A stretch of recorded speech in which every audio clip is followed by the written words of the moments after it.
Well, it had to happen eventually. The frustration from being unable to send out his screeds and diatribes via Twitter was going to get to former President Donald Trump. And there's a report from the Daily Beast that Trump is so frustrated from being unable to send out insults on Twitter because he's banned, that he's been writing down insults and giving them to aides and asking them to tweet the messages out. This is being reported by the Daily Beast. Sources close to Trump said to the Daily Beast that Trump was really, really upset. I'm so wound up about the story. I just threw my Sharpie. The entire Liz Cheney thing, where there was a referendum within the Republican Party about Liz Cheney and whether she should retain her leadership role or not. And you might recall that Liz Cheney was one of the 10 Republicans in the House that back in January voted to impeach Donald Trump in the House of Representatives, now leading to his upcoming second impeachment trial. And this entire time, Trump couldn't tweet. He was desperate to tweet. He was desperate to attack his political opponents. And what is being reported is that Trump has, quote, written out insults and observations, several of them about Liz Cheney. I assume some are about her physical appearance because it's Trump, and has resorted to suggesting put downs for others to use or post to their own Twitter accounts.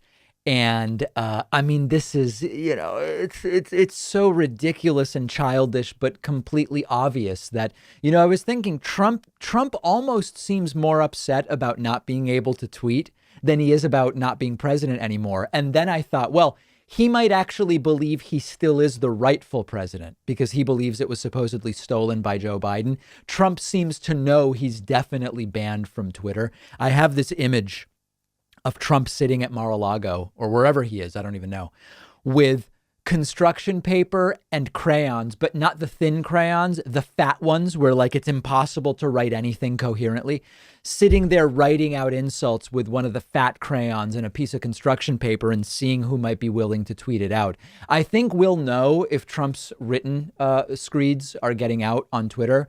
Like if we see Stephen Miller tweet that little Marco Rubio isn't really a patriot or something about Ted Cruz's wife's physical appearance, we'll know that it's probably not really Stephen Miller tweeting. It's probably actually Donald Trump. And as we observed during the presidency, this is a man, Trump, who seems to have like a bottomless reflex or a desire to just insult people. It comes so naturally to him. And a lot of it, from what we know, seems to come from his childhood and the way he was raised and the relationship with his dad, not to get all Freudian. It's really the type of pathetic behavior that just reminds us again that this guy never had the temperament to be president of the United States. And we think back to Hillary Clinton during the debates in 2016, who said this man is temperamentally unfit to be president. And of course, she was completely right.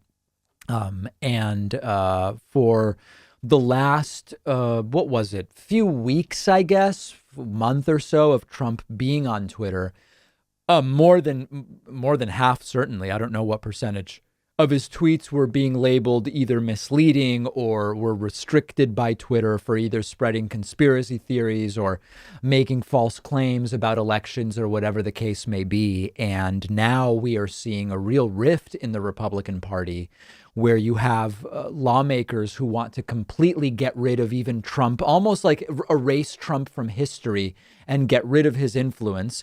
And then you have this other side, the Marjorie Taylor Greene, Lauren Boebert side that seems determined to keep Trumpism going to some degree. And that's what led to this movement within the Republican Party to try to remove Congresswoman Liz Cheney, an anti-Trump, or at least a Trump skeptical Republican, from a position of power. It failed. And throughout all of this, Donald Trump reportedly very pleased with Marjorie Taylor Greene, desperate to get somebody to tweet out the insults that he's been coming up with. So I don't know what else to tell you, but Trump behaving exactly as we would expect him to behave. Let's face it, most healthy snacks don't taste that good. They don't fill you up. They don't really satisfy your cravings, which is why you should check out Monk Pack, today's sponsor.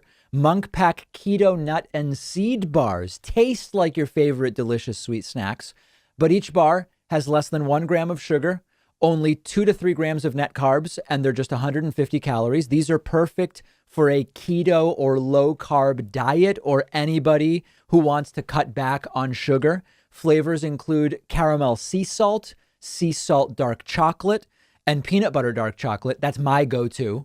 I love the Monk Pack Keto Nut and Seed Bars because they're just a good balance of sweet and salty, soft and chewy, and a great crunch from the nuts and seeds. And they will give you all of your money back if you don't love them as much as I do. Go to monkpack.com. The link is down below, and they'll give you 20% off when you use the coupon code Pakman.